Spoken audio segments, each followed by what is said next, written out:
Hey guys, welcome back to the channel. This is part 7 of What If Naruto Was a Hollow. I have created a playlist for this What If, where you can find all the parts, link is in the description. Before we start, please subscribe and smash the like button harder, and share this video with your friends as well. It really means a lot. So let's dig into the What If. Naruto was shoved none too gently onto the white sand by the former Vasto Lorde King, yet this did nothing to alleviate the tension occurring between the two. There was a quiet mechanical noise, and the garganta behind Valakav was closed within a few seconds. The former king didn't move, opting to sternly stare condescendingly down upon the younger Hollow, who was currently glaring back up hatefully. He had warped them back to the bottom of the canyon, directly outside his tower. Valakav could tell that this was the last place that Naruto wanted to be.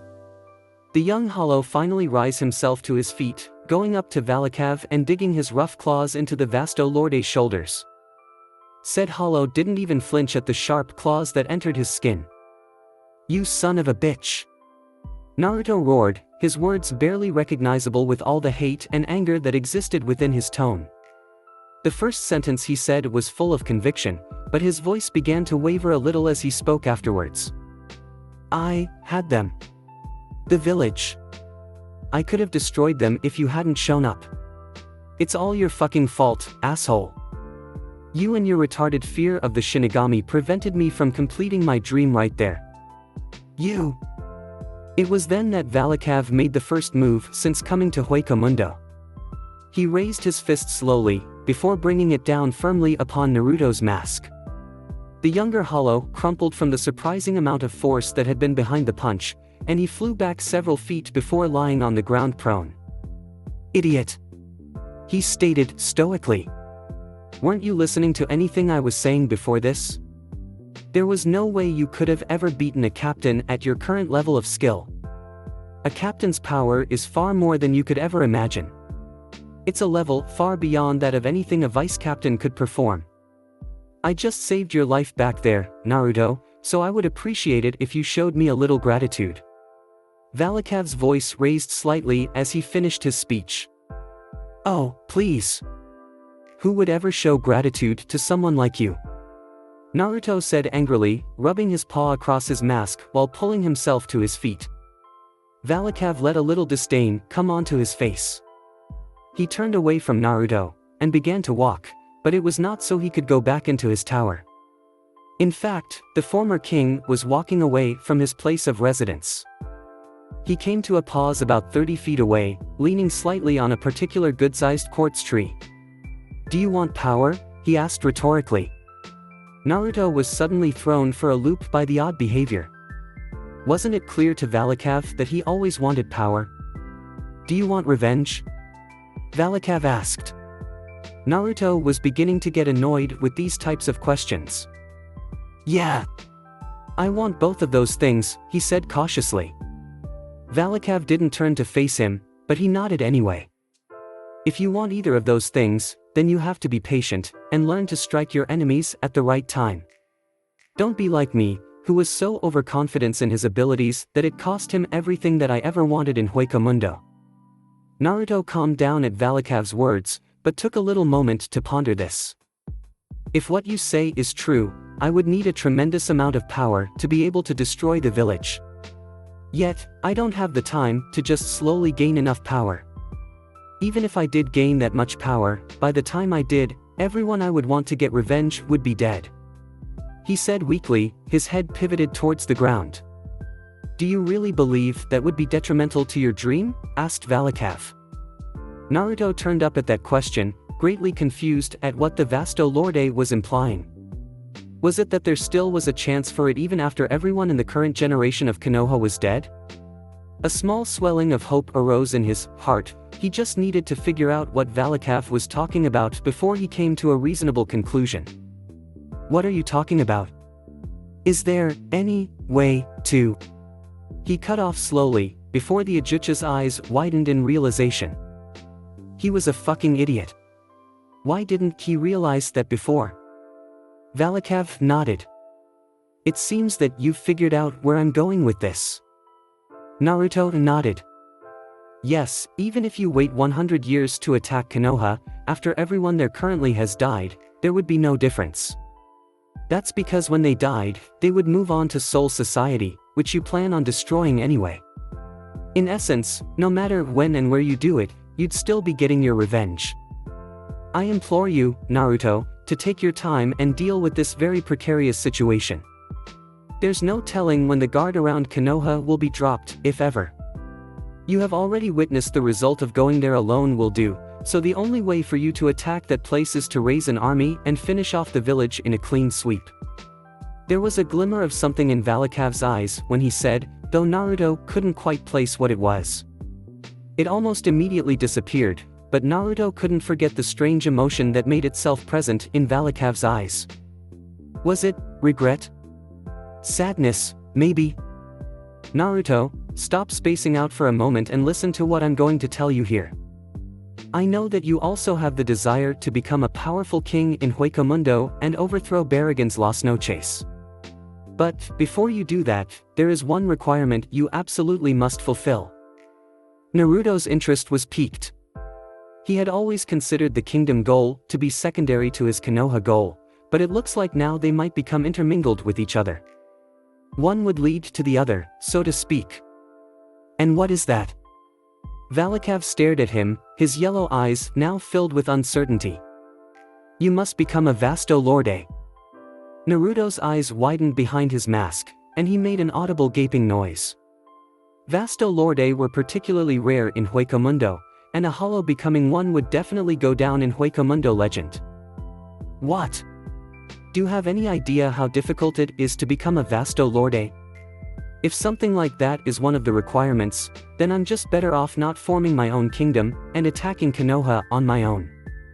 Valikav made a slight humming noise. And here I thought you were a confident young hollow. What happened to your resolve?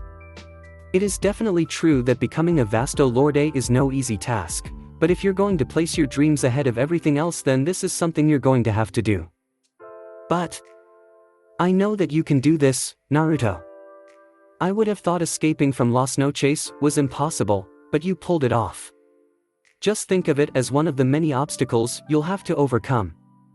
The two hollow were silent for a moment, the quiet allowing Valikav's words to sink into Naruto. Once you have become a Vasto Lorde, you must travel far, far to the east. Far enough to reach the ocean.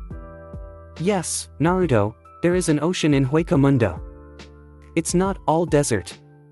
I swear, too many hollows have such a limited knowledge of their own home world. Valikav ranted. Anyway, once you reach the ocean, you'll find an enormous plateau with a series of caves near the bottom. That is the spot. It's the only territorially safe area in this area of Huecomundo, and it's virtually unknown to the other rulers. Naruto was thoroughly amazed at the fact there was something like an ocean in Huecomundo. Everywhere he looked it was nothing but craggy desert. I didn't realize Huecomundo had an ocean. Just how big is Huecomundo? He asked, getting off topic. Valikav grunted at the question, but decided to answer it anyway. I'm not sure. All I know is that it's much, much bigger than the Shinigami and even most hollows give it credit for. Easily bigger than both the human world and Soul Society combined. I spent my first 20 years doing nothing more than traveling this place. But I doubt I have even seen 5% of what Huecomundo truly has to offer. Naruto had his breath taken away by the account. There was so much to see in this place, but he knew he would never be able to fully experience it. It was something that created an aura of insignificance for him, which no matter how powerful one become would never be taken away. It must be a lie. A lie? Lies were such ugly things, but they were so beneficial at the same time. Even the devil could imitate a saint if he just lied. That was the ugly part. But a parent could also keep their child away from horrors of the world through a lie. That was such a beautiful thing. People have such minds that they tend to condemn liars, no matter how beneficial it may be to the recipient. The twisted embrace of a lie was the worst feeling in the world for some people, and they would take it out on those who had lied. Maybe that was exactly what this hollow in front of him was doing. Lying to him. Naruto didn't see any particular reason why Valakav should be helping him. Was his name really Valakav in the first place? He had grown soft and trusting since his spat with Furamos, when he should have become the opposite. How long would it be before this liar betrayed him? Why, are you helping me? Naruto asked. Valakav, despite all his emotional turmoil, didn't react. He stood there like a lone tower, as stoic as it was powerful. He didn't even respond to the question asked. And then, the lone tower moved away from Naruto. Turning his back away from Naruto, he walked 30 feet before pausing, the tension in the air reaching even him. And then, he spoke. These last 3 years have been difficult for me.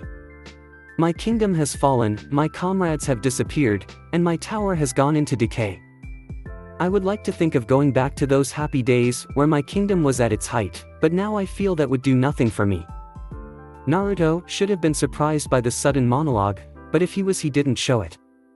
And then, you showed up. You challenged Baragon's Las Noches, and came out alive.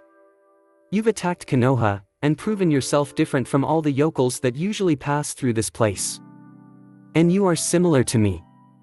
In life, you wanted nothing more than to help the shinobi world, but in the afterlife you have nothing but pure hatred and disgust for it. You have big dreams, Naruto. Ones that someone like me could never accomplish. Valakav paused in his speech, whether he was debating to add something to it. And, I would be worse than scum if I didn't help my direct descendant out. Valakav smiled, hearing Naruto try and splutter out a response. Descendant? Me? That would make us. He started. Valakav nodded. Family. He stated simply. Valakav started walking away again, coming to a stop much farther away. He looked up the perpetual Huecomundo moon, feeling a strange sense of calmness wash all over him. In that way, he was the same as Naruto. But, family we may be, there is nothing more I can do for you.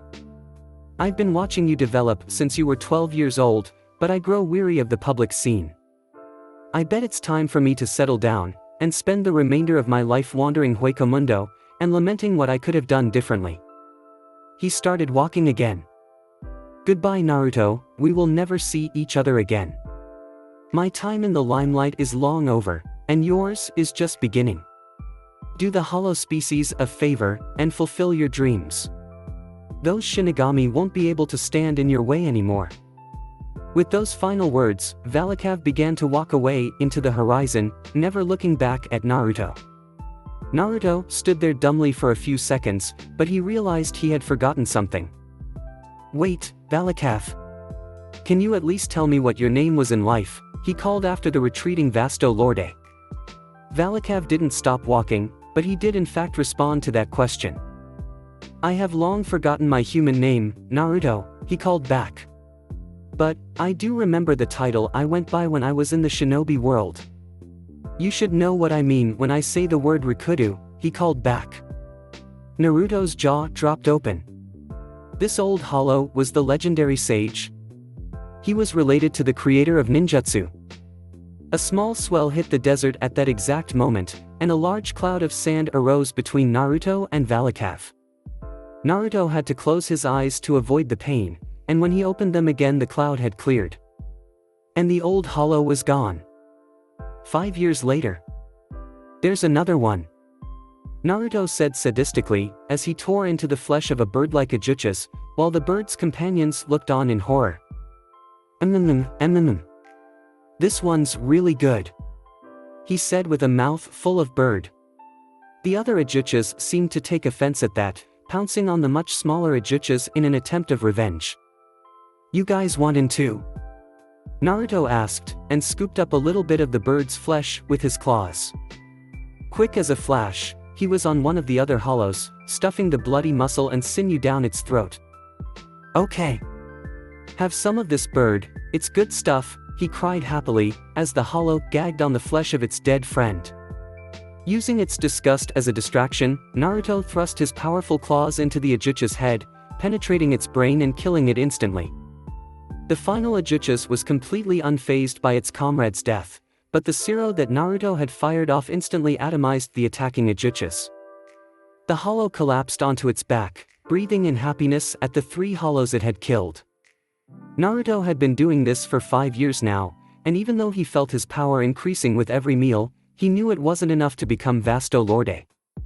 Naruto didn't let that bother him.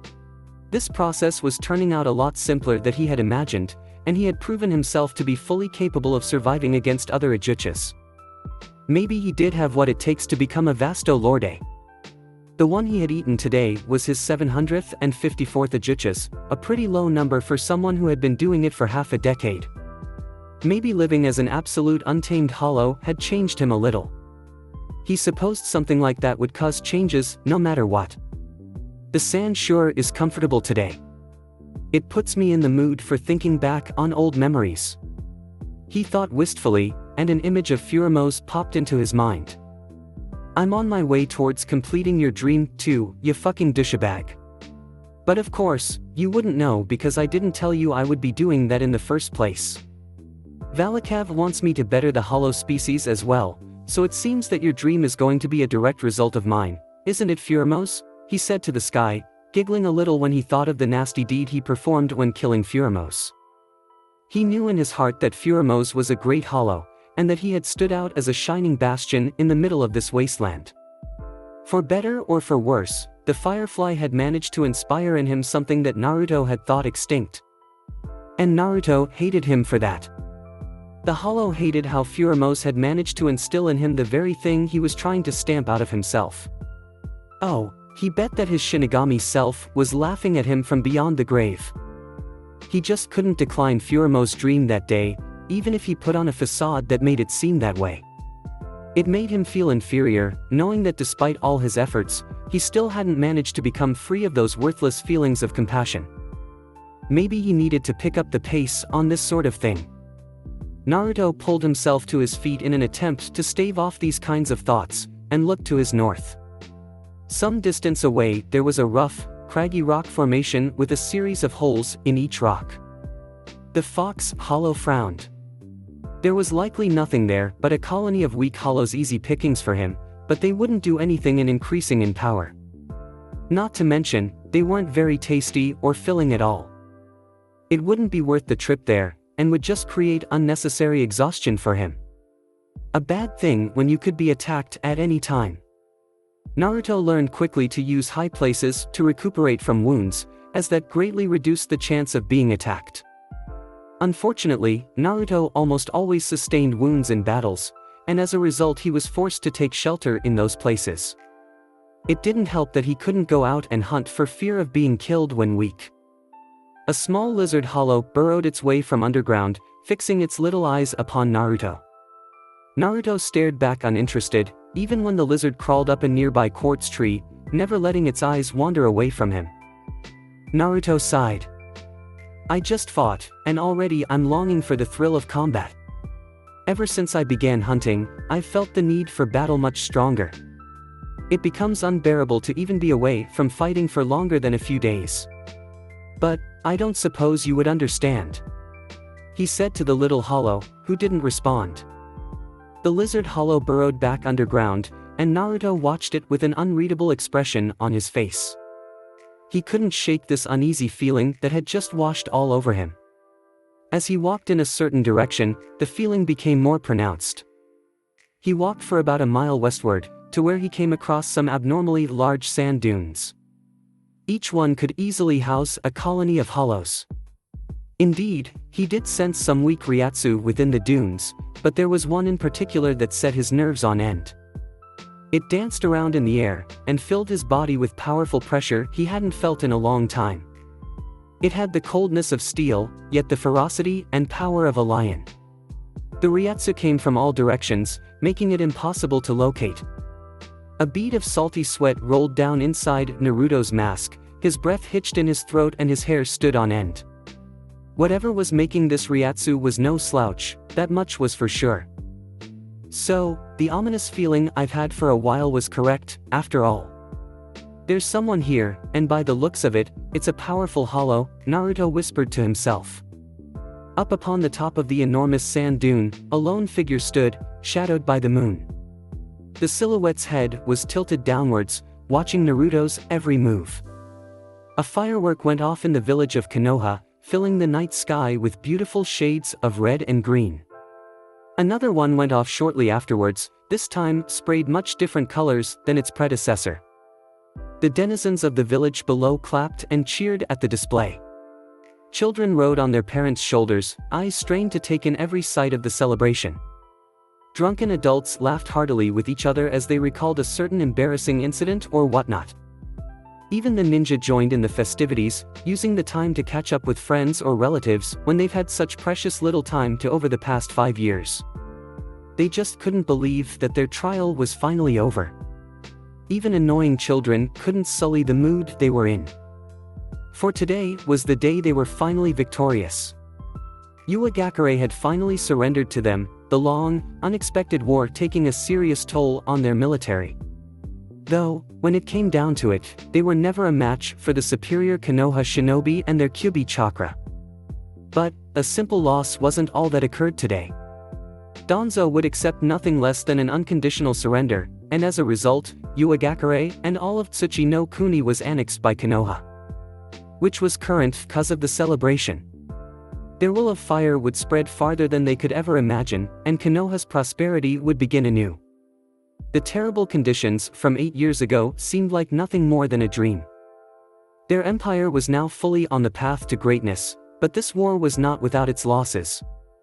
While tonight was a day of celebration, tomorrow would be a day of mourning to all the brave Konoha shinobi who had lost their lives fighting for their village. Among the losses were 21-year-old Jonin Hyuga Hinata, who was killed 2 years into the war in an ambush. There was also 24-year-old Jonin and medical captain Haruno Sakura, who died barely a month before the war officially ended. Haruno-sama's death hit then village hard, as they had never seen a finer fighter and healer in all their time. Even the great Tsunade, who had passed away 3 years ago due to cancer, couldn't compare to her. But their sacrifices were not in vain, as their village and country would now become the pinnacle of civilization in the elemental countries. Kyuubi chakra implants were becoming more and more successful with the advancement of their experimentation, and village's standard of living was skyrocketing ever higher. The 16th generation of Konoha was leading it soundly. They had far surpassed the 15th generation in abilities, and generations to come after them would continue to grow in power like the tradition of Konoha says. Danzo's successor had been named, and there were high hopes that he would lead the village down a path of prosperity once their current leader died. The day of mourning passed by eventfully, and the citizens of Konoha were able to go to bed peacefully that night, their thoughts on the heroes of Konoha and how they had died for their sake. Less than 2 weeks later, the Rokudame Hokage Danzo passed away in his sleep. He was 80 years old. Naruto didn't know what to think when he noticed that lone figure standing under the potent gaze of the moonlight. It was obvious that it was the one who was radiating the powerful Ryatsu, but Naruto strangely didn't feel anything towards it. It wasn't so weak that he would be able to finish a fight quickly, nor so strong that he wouldn't be able to move without suffocating. If anything, it was around the level of his Ryatsu. And that usually indicated a tough fight. The silhouette's gaze was clearly upon him, but Naruto had a hard time locking eyes with the other hollow. He noticed it stood on 2 legs, was about 7 feet tall, and had a helmet mask that had 2 long points sticking upwards out of each side, almost like horns. But those weren't the most prominent features. Out of the hollow's back he could clearly see large, velvety wings that sprouted upwards. It gave the creature a demonic visage, even though Naruto couldn't clearly see the entire body. Naruto would have thought it was a Vasto Lorde due to his upright position, if the Ryatsu signature didn't tell him otherwise. Naruto took his eyes off the figure for merely a split second, but in that time the silhouette had disappeared, and all that Naruto viewed was the Huecomundo crescent moon that the hollow was once standing in front of. Naruto's superior hearing picked up a whoosh of cold air over to the right, and the Ajucha strained his neck to order to not be caught off guard any longer. He spotted the figure standing next to a rock a distance away, its back turned to him. Clearly, it believed him to be easy prey. Naruto grinned wildly, it wouldn't do for him to be underestimated. Dropping the mask on his Ryatsu, he let the orange energy flow fully from his body, unveiling a thin orange layer of the stuff that went fully around his body. The figure stirred a little bit, and Naruto grinned even wider when he noted that he had the hollow's attention. It was a good reason the other hollow was paying attention, as Naruto's full Ryatsu seemed to be slightly greater than its own. The hollow finally turned around to face him, and even though its face was covered by a mask, Naruto could see that its green eyes held nothing but contempt for him. It released a little more Ryatsu, so that it became even with Naruto's. The orange and green energy lit up the night sky, each battling for dominance over the other. And, while Naruto's orange Ryatsu was wild and emotional, the other hollow's green was cold and robotic. Naruto was finally able to see more of the hollow's pronounced features. In addition to the wings and horns, it was covered in a black fur that went around most of its body, significantly thinning as it went down the creature's legs. It had clawed feet, looking much like bird talons, yet they were much bulkier. There was a thin, whip-like tail that protruded from the hollow's backside, and a flat, bat-like mask that exposed its poisonous, green eyes. Naruto hissed in pleasure, running his tongue across his hideous, yellow teeth. The other hollow looked greatly disgusted by such an act, and its expression told that. Naruto kicked up the sand, feeling restless and wantonly shaking with delight. And then, it happened. Naruto sprung into action immediately after he did that, his red body darting all over the sand in a zigzag pattern. His obnoxious laughter followed the hollow wherever he zoomed, and it intensified when he was about to close in on the other Ajuchas. Much to his surprise, the other hollow was ready for him. It stoically observed his movements, and after seeing that they were at a manageable speed, broke his guard fluidly with a sharp jab directly below his hollow hole. Naruto's tough skin was the only thing that prevented him from being impaled, but the attack still stirred up quite a bit of blood. The Ajuchas backed off after the successful counterattack by his opponent, coughing up some blood onto the ground as he did. Trash. With a head-on strategy like that, it doesn't matter how strong your Ryatsu is. The hollow spoke for the first time, and his voice was just as contemptuous as his gaze. Naruto sneered at the comment. You probably believe in yourself so confidently because you're an Ajuchas, and can go through that type of battle strategy. However, all of the other Ajuchas in Huecomundo have gone through just as many trials as you, and can thoroughly anticipate and react to such behavior, he droned on. He ignored the fact that Naruto was rudely mocking his mouth movements. Blah, blah, blah. You really talk a lot for someone who comes off as stoic. You think I give a shit about what you think about my battle strategies? You're an even bigger bitch than you let on. Naruto retorted. The hollow merely looked at him in distaste. Oh, don't throw a massive bitch fit. You'll ruin the fun of this fight. Naruto roared.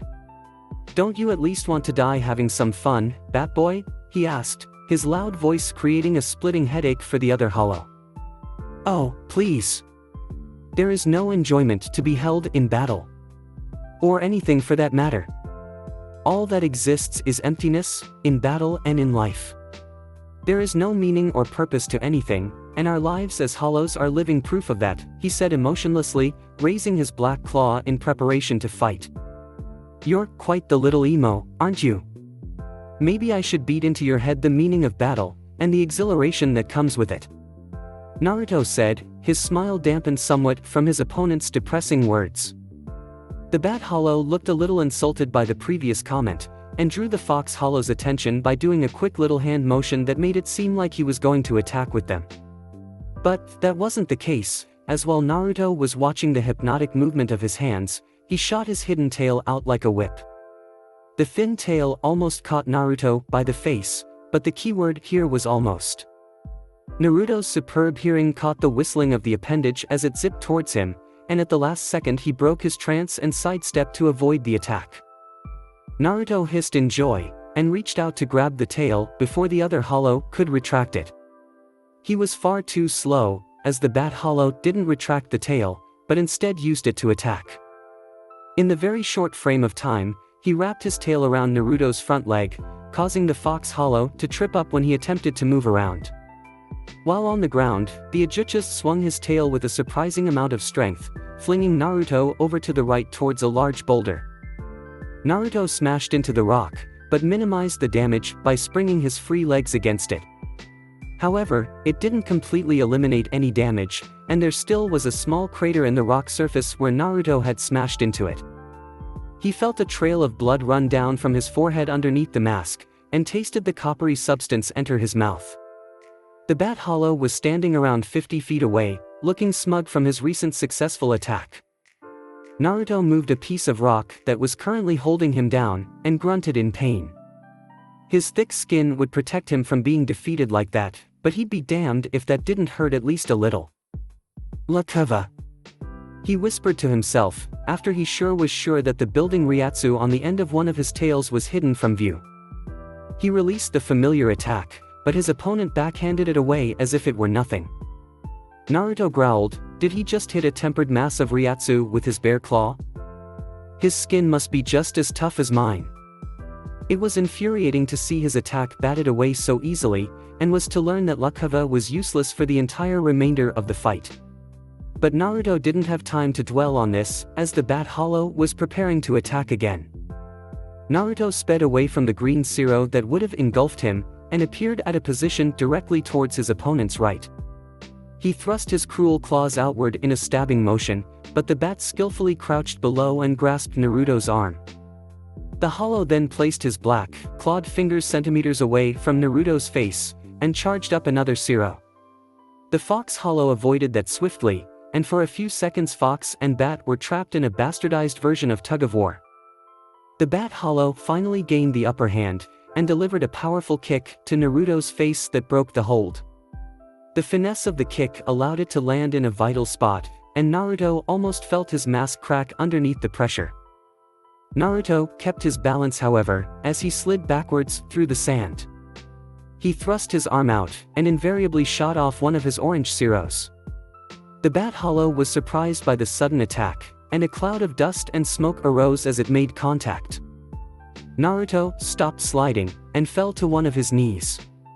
Panting heavily, he looked at his slightly singed paws with annoyance.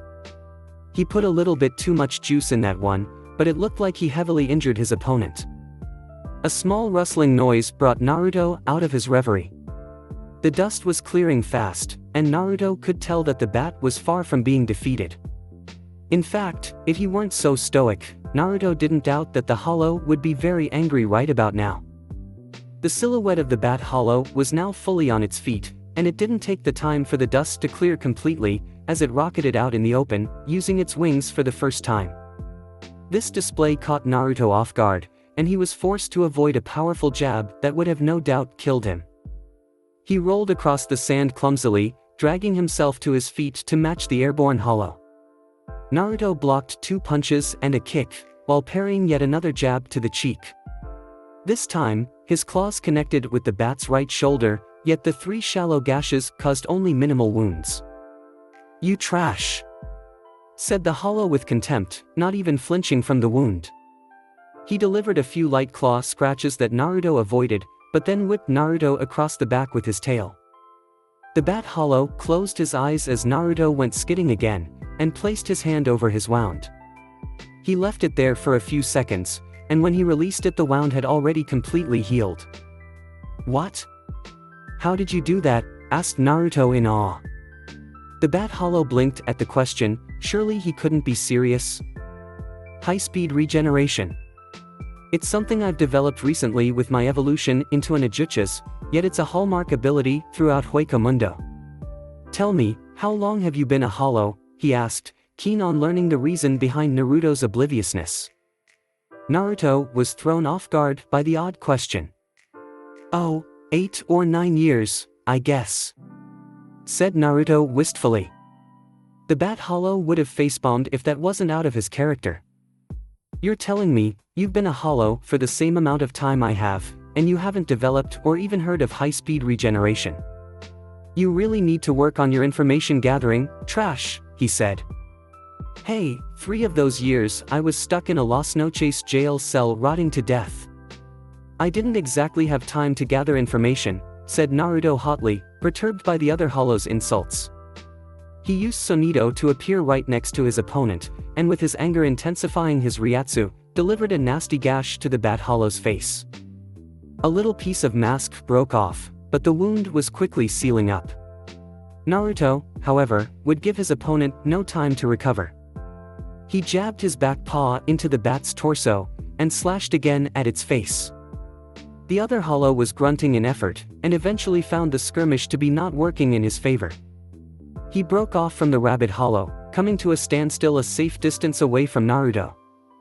His anger exhausted from the attack, Naruto turned around and laughed, making his opponent wonder if he had truly lost his sanity.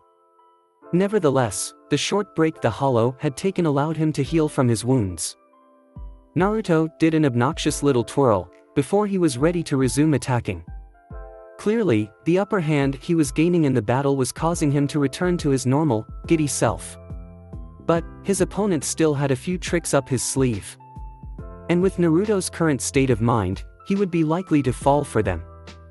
The fox was pressuring the bat with powerful, yet reckless blows, laughing insanely while he did so. The bat hollow was grunting and panting as he moved backwards, desperately seeking any opportunity to get an attack in. Who's the one who said frontal attacks don't work? Ha! Naruto yelled, his psychotic voice causing a stir within the bat's mind. The other hollow glared back severely at Naruto, trying to whip out his tail to attack Naruto.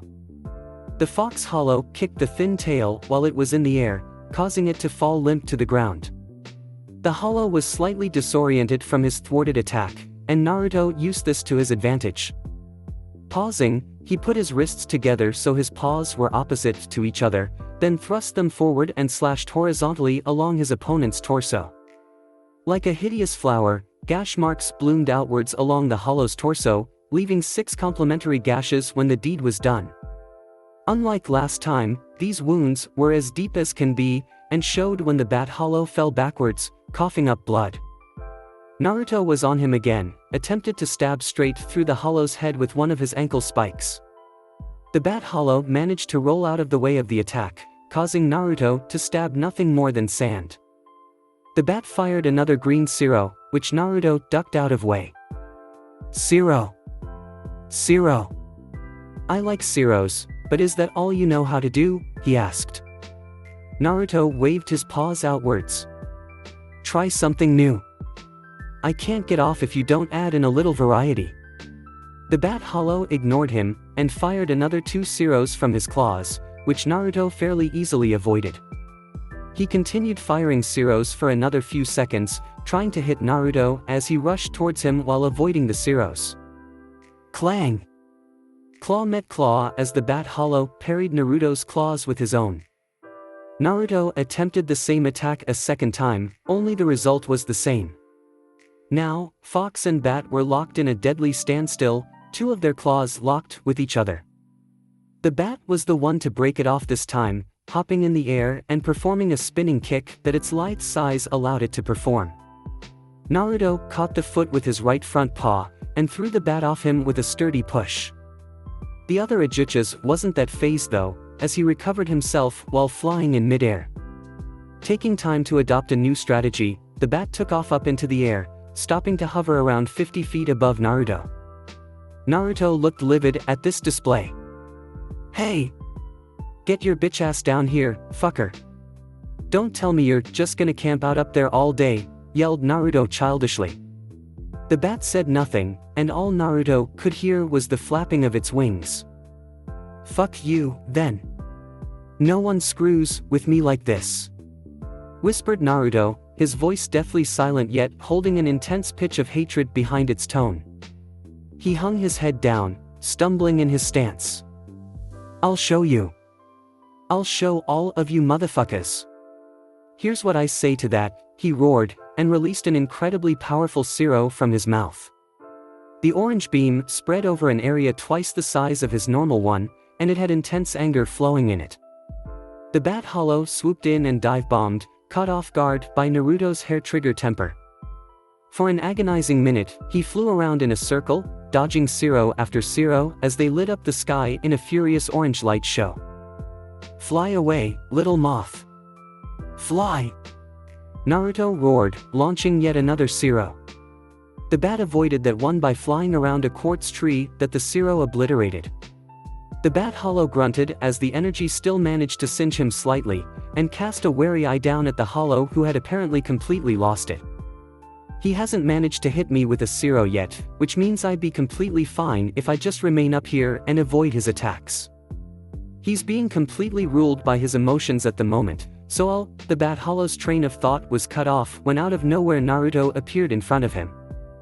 What? He yelled, before Naruto delivered to him a devastating slash across the torso. The bat hollow coughed up more blood, before Naruto shot out his paw and kicked the hollow in his wound. The bat hollow was sent careening down to earth, red blood flying into the air in torrents. He slammed face first into a giant rock wall a distance away, and weakly lied there, hoping that his high-speed regeneration would kick in fast enough. Unfortunately for him, that wasn't what happened, because Naruto flashed into existence in front of him in a matter of seconds. The fox hovered over the other hollow like a fierce, tribal god. His hot anger had given way to cold rage, and the bat was left wondering if his trivial actions had really angered him that much. If that was the case, then this hollow was an anomaly. Naruto seemed to realize that he would heal in time, so before that could happen, he picked up the slightly smaller hollow by the head, holding the limp being at arm's length and scrutinizing him closely. The other hollow grit his teeth, becoming very wary of what was to come. Naruto didn't say a word, no, didn't even make a sound as he smashed the poor hollow's face into the rock, over and over again. Every time he did it he thrust harder, and every time he did it his victim bled more. Yet, through all of this, he never made a sound. Not even a noise of pleasure came from Naruto's mouth, and all that could be heard was the low grunting coming from the brutalized hollow. The grunts calmed him, however. Soon, all his feelings of anger dissipated, and the familiar calm mind settled over his entire being again. Only his muscle reflex kept him bashing the other hollow against the wall. Naruto's mind, on the other hand, was working rationally again. Naruto's bashing went to a sudden halt, and the young hollow dropped his opponent roughly to fall into the sand. His eyes were completely blank, and he continued staring off into space for another 30 seconds. The cogs in Naruto's mind seemed to be working at an extra great performance today, as a ludicrous smile made its way onto his face when he came onto one of his most brilliant ideas to date. His head creaked and turned over to his right, where he set his malicious gaze on the downed hollow who was just now crawling to lie on his back. The hollow caught Naruto's gaze again, and vaguely wondered what he had in mind now. The hollow didn't have to wait to be answered, as Naruto placed his sharp claws at his neck, and didn't retract them. It didn't matter what miracles high-speed regeneration could perform now, one strike there and he was dead. The hollow's breathing increased slightly, and Naruto grinned at the fact that he had managed to get under his opponent's skin at least a little. Don't move. I've just given you a chance to escape from this predicament alive. It wouldn't do for you to make any sudden moves, now would it? He threatened. The bat hollow sighed slightly. What do you want? A common conception of a hostage. They believe that their captors always want something. But what I want isn't what's at stake here. Tell me, my fellow Ajuchas, do you want to see the sunset? He asked. I don't really the bat hollow started. What I mean is, do you want to see a change in the drab, empty lifestyle that you hold in such high regard? Said Naruto, his voice laced with sarcasm. The bat hollow's green eyes widened at that, trying to wrap his mind around what it was implying. The meaning in your life that was so wrongly taken away from you, do you want it back? I can give you meaning to your life, my fellow Ajuchas. I am going to take this world by storm with my power, but I can't do it alone. I need a suitable lieutenant, a right-hand man, if you will. Well, would you be interested in being the champion to a future king of Huecomundo and eventual destroying of the Shinigami? Naruto asked. The bat hollow's eyes widened even further, to the point that there was a great deal of emotion on the normally stoic hollow's face. Destroy the Shinigami? You must be insane. Such a task would require a great deal of power, far beyond something you or I could. I'm going to do it. With my armies, we will crush Serete. It doesn't sound like too bad of a deal, does it? As my second in command, you would have almost complete control over them, not to mention the other denizens of my kingdom. I'm giving you the chance to lord over other hollows. Naruto said, trying to sweeten the deal. So why don't you do yourself a favor and take it? I can guarantee you will not regret it. He finished. The Bat Hollow eyed Naruto thoughtfully, from his posture to his expression and to his words. Whatever the case, all of those seemed genuine.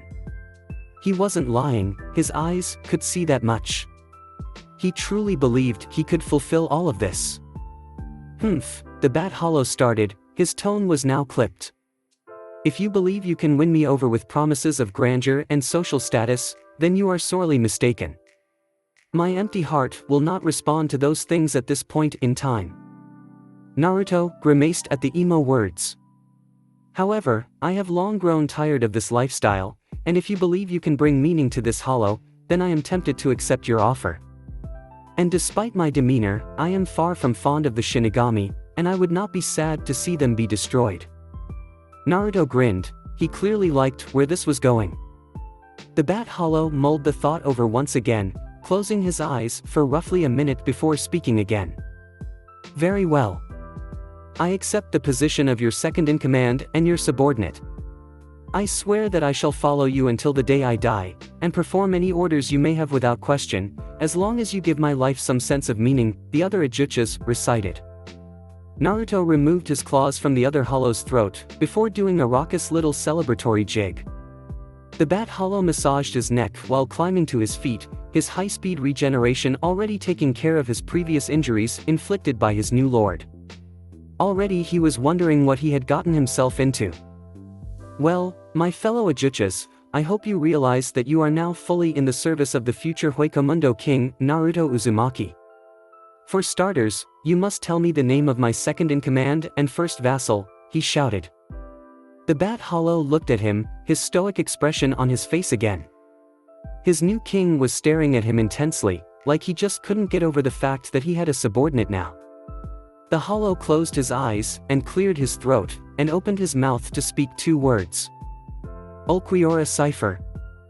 He didn't know what was running through his mind when he pledged full allegiance to the Fox Hollow that had soundly defeated him. Maybe it was just a spur-of-the-moment process. If he weren't so stoic, he would have chuckled to himself right there. Him, acting on something based upon the spur of the moment? He thought himself more logical, more rational than that. Somehow, justifications for that decision didn't seem very convincing. He could say it was for the idea of self-preservation, but he would only be lying himself. He had been waiting for something like this to happen for a long time, where he could actually do something other than wander around and feed. Feeding wasn't anything he liked doing in the first place. His new king had removed his claws from his throat the second he agreed, and Ulquiorra wondered if his new king was far too trusting. It wouldn't do for him to be like that, or else he could be assassinated at any time. While his new king did his ridiculous little jig, Ulquiorra gracefully got to his feet, his stoic expression never leaving his face as he brushed the sand off himself. He decided to leave his previous thoughts in the back of his mind, knowing that as the loser he had no right to think such things. Soon, the air was filled with nothing but the raucous laughter of Naruto, who still couldn't over the fact that he had a vassal now. Little animals scurried out above the surface at the noise, and Ulquiorra felt an oncoming headache not too far away. It was a full minute before Naruto finally stopped, and turned his attention onto the Bat Hollow. Okay then, Ulquiorra, since you are now champion to me, Naruto Uzumaki, it's only fitting that I fill you on the situation, and on our plans for the future. I ran into one of my distant ancestors from the human world, also a powerful king of Huecomundo, and he told me to become a Vasto Lorde before rising my kingdom. But, I feel that wouldn't be to our advantage, as our territory could get snatched while I'm evolving. Ulquiorra nodded. Tell me, Ulquiorra, have you ever heard of an ocean in Huecomundo? Naruto asked. The Bat Hollow in front of him narrowed his eyes. He had never heard about anything like that. You haven't? No matter, it exists, and it's the place where we're going to begin building our resources and our reserves. Valikev mentioned that it was far, far to the east, and it's going to take several months to get there as a result. And even when we get there, it's going to be a while before we find the designated spot. He paused for a moment to stare across at Ulquiorra. Burn this image into your mind. From what he described, the place is an enormous plateau, with a series of cave systems in it. I'm not sure what he wants me to do with those caves, but I doubt he'd recommend this place if they didn't have something to do with it. The fox Ajuchas turned around, walking away slightly from his new subordinate. Ulquiorra, however, just remained rooted into the sand, unmoving. Something appeared to be troubling him. How close? Ulquiorra began, and Naruto slowed to a stop, yet didn't turn around to address the bat. Do you think you are to Vasto Lorde class? He asked carefully. A tense silence arose between the two hollow, and Ulquiorra wondered if he had asked the wrong question. It was a necessary one though, because a king that couldn't rise to Vasto Lorde would be less than ideal in their world. The silence hung in the air for over 30 seconds, and after that was when Naruto whirled around to face Ulquiorra, a strange, unreadable look in his eyes. He held his right paw in front of his face, vaguely staring at the center of it with a misty, wondrous expression on his face. I don't know. He sighed.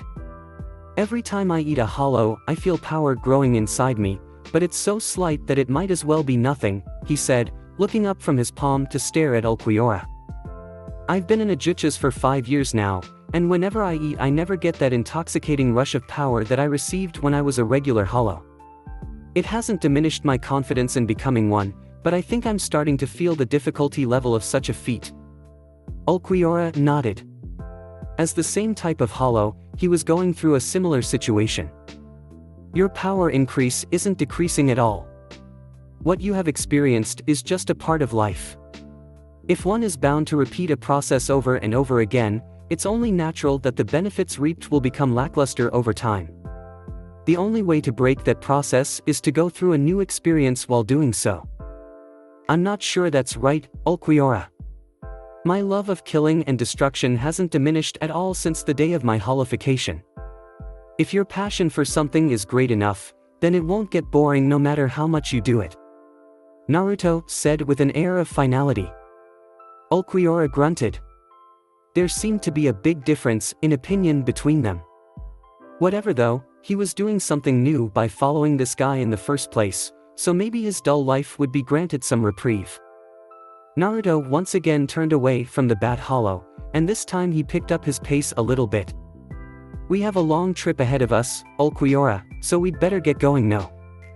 Get used to walking, cause it's what you're going to be doing for the next couple months. And one more thing, keep on the lookout for other hollows. If you believe we can use them, don't hesitate to let me know. Naruto called back to Ulquiorra. The bat hollow fell into step with his new king, his talons making it more difficult to walk on the sand than Naruto's claws. Eventually, he opted to fly, and the sight of a ground-bound Ajuchas and his airborne partner could be seen throughout the sands. Naruto-sama, what are we going to do once we get there? I would imagine the area would need some scouting, just to confirm that it's free of threats. Ulquiorra stated while they were a few minutes into their journey. Naruto grunted in agreement. For starters, we need to a suitable place on the plateau that will act as a command center while we're forming the preparing to rising my kingdom. Once that's done, we'll have to scout out the area and make sure it's free of any major threats. We can work out further details once we take care of those two things. The two moved on in silence for a few more seconds before Naruto spoke. Also, knock it off with that "sama" shit. Just hearing my name addressed like that makes me wanna hurl. The fox pantomimed to add emphasis. Ulquiorra would have rolled his eyes at the lewd behavior if he didn't know better. All the while, in his head he was beginning to think that this is going to be a long, long life. 4 months later. Stop it, please. Wheezed a blue, humanoid Ajuchas. Stop?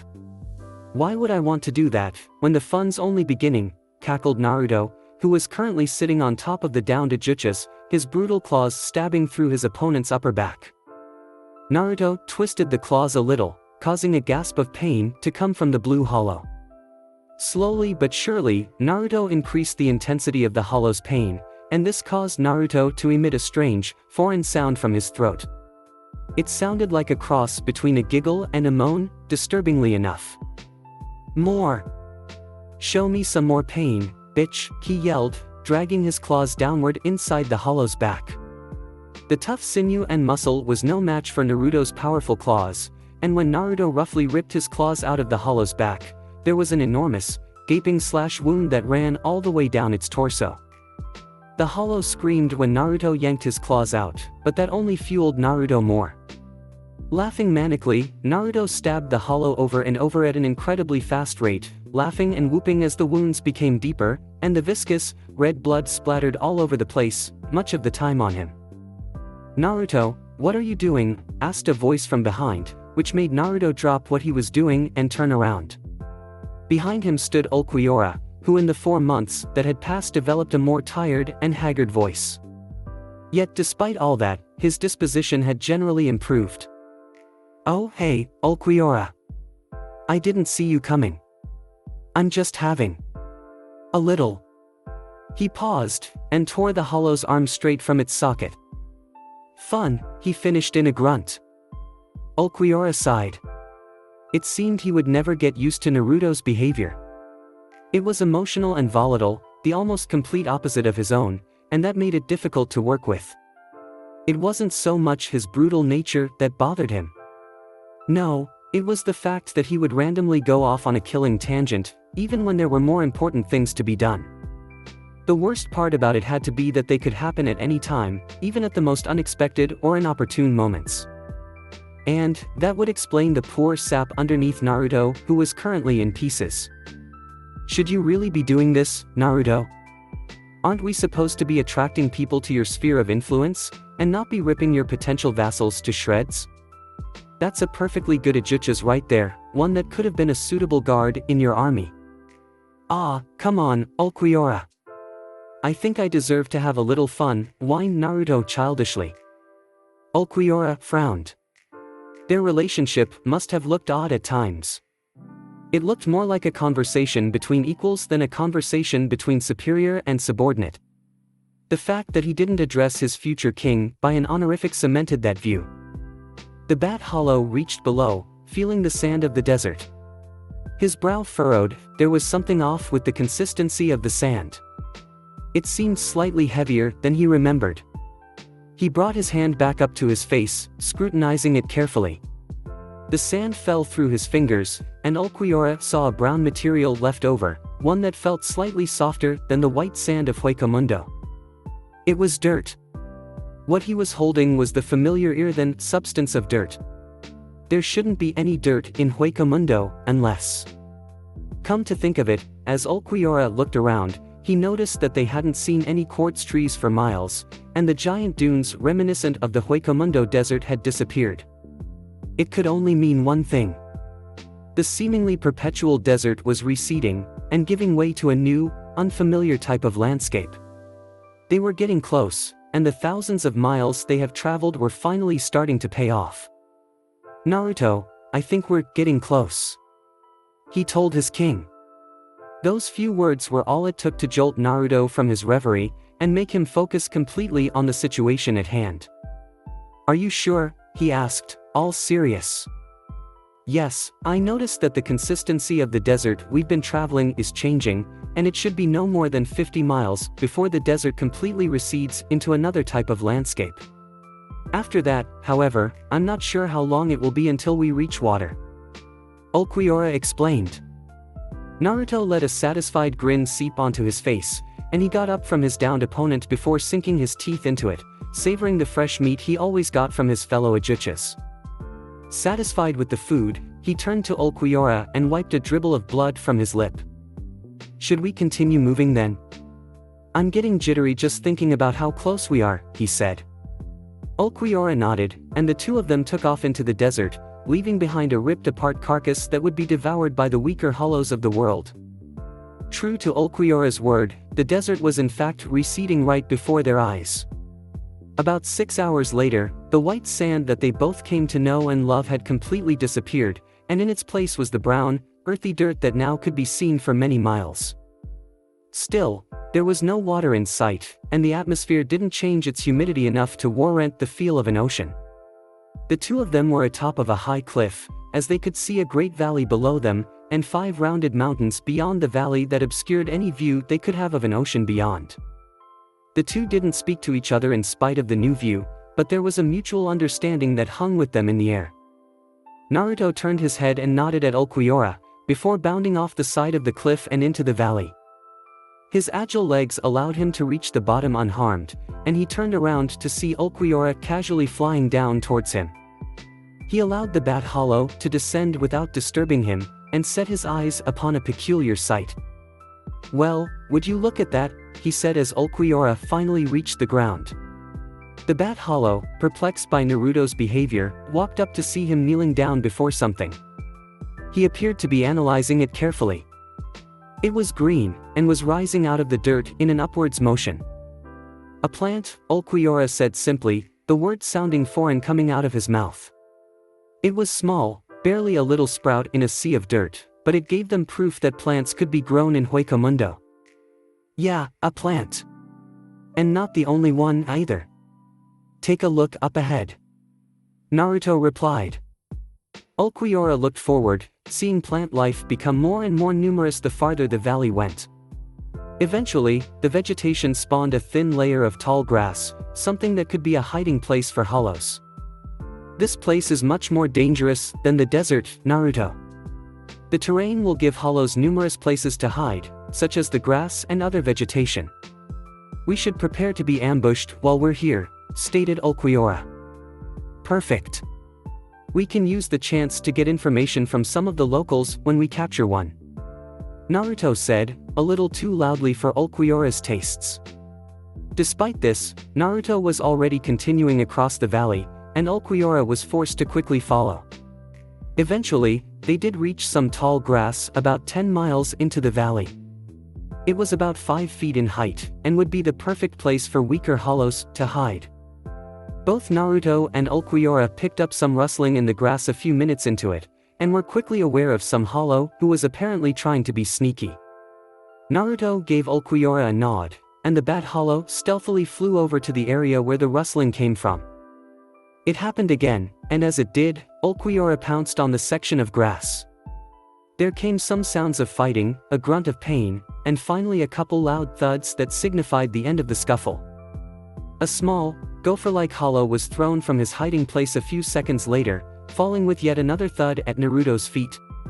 The poor hollow looked up fearfully at the scary-looking fox Ajuchas towering over his fallen form, and he fearfully attempted to hop straight back into the tall grass.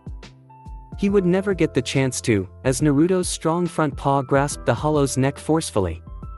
The Ajuchas whipped the gopher hollow back around, slamming the abused hollow into the dirt ground. Ulquiorra was coming back to his position at Naruto's side, and the gopher was wondering whether or not he would get out of this alive. The hollow's grip on his throat tightly ever so slightly, and it stopped his jittering through pain. "Whoa, whoa, whoa. Easy there, young hollow. I'm not here to hurt ya, much," Naruto leered at the frightened hollow. The gopher shook his head frantically, and Ulquiorra almost felt pity for the poor soul. Key word being almost. "We're new around these parts, you see. So we need a local hollow to tell us all about the area here. And that local hollow is going to be you, got it?" said Naruto, in a tone that left no room for arguments. The pinned hollow nodded frantically, opting a grin from Naruto. "Good, I'm glad we have an understanding here. Now, the first thing you're going to tell me is this. With this type of terrain, is it common to get ambushed by other hollows here?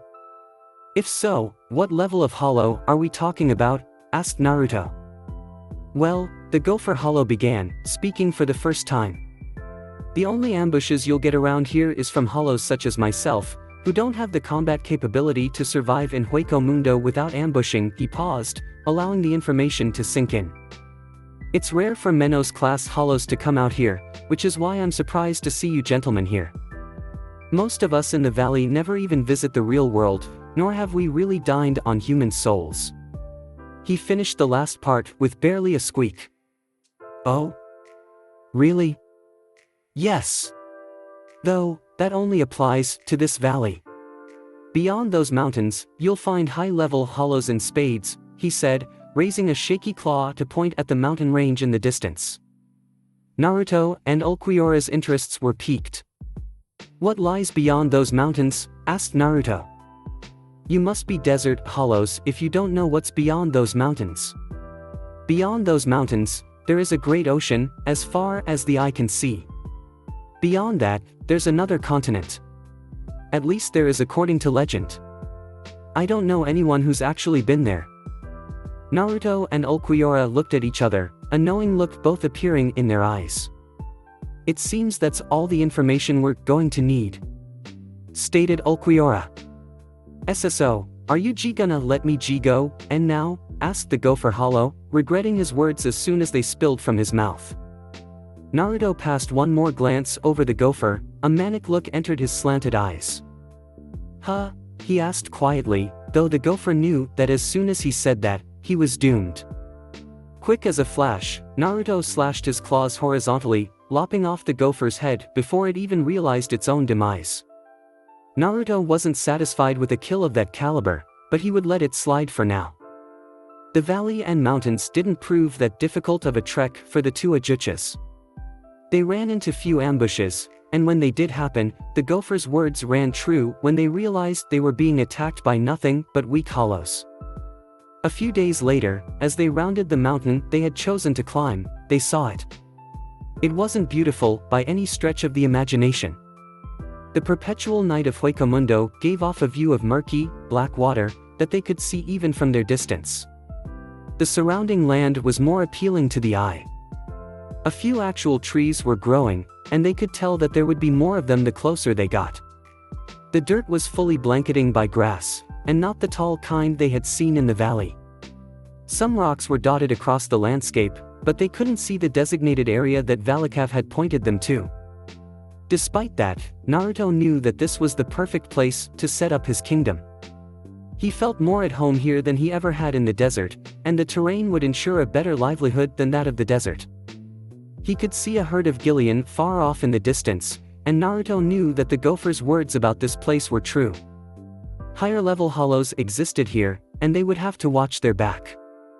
After around 20 miles of traveling, the two hollows reached the coast, scanning the area for any signs of their destination. Naruto placed his hand underneath the water, feeling the consistency of the ocean. His hand hit a jagged rock at the bottom, and he overall felt that it wasn't a pleasant sensation. It wasn't cool and clear like water in the human world was. Rather, it was thick and oily, like the whole ocean was going through an oil spill.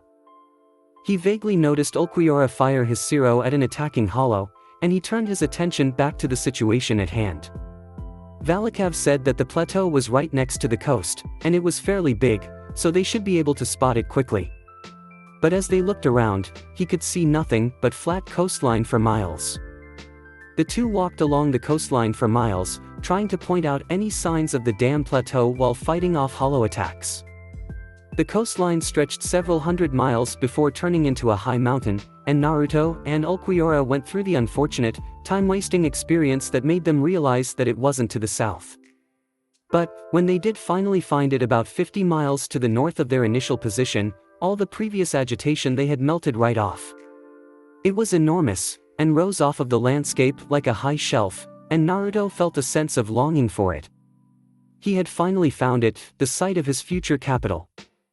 It took them nearly 6 hours to fully ascend the hulking plateau, and when they did they stumbled across the caves that Valakav wanted them to find.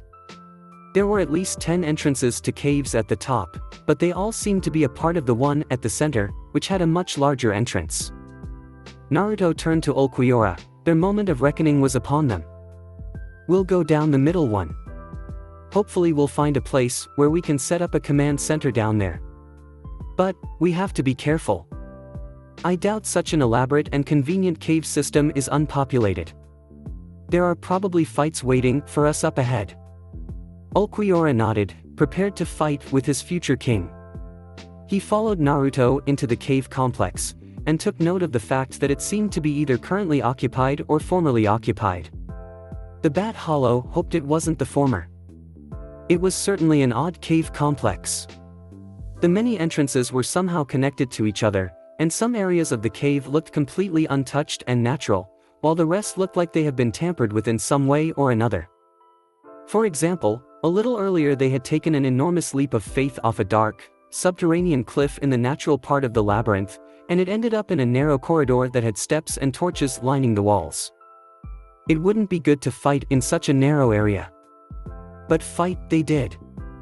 Naruto managed to clean up what seemed to be mostly normal hollows, but the fact that they were present indicated that the tunnel was indeed occupied. For 2 hours, this happened as they worked their way through what seemed to be a perplexing maze. As such, they were completely on guard the entire time they were there.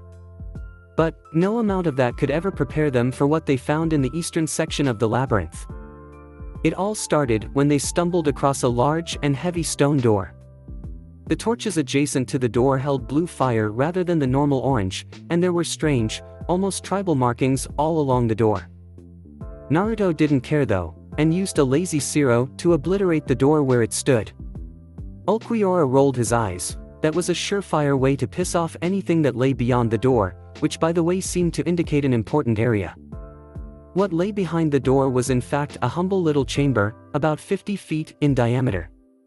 It had a high ceiling, was well lit with torches, and it seemed to be a perfect place for them to conduct their business.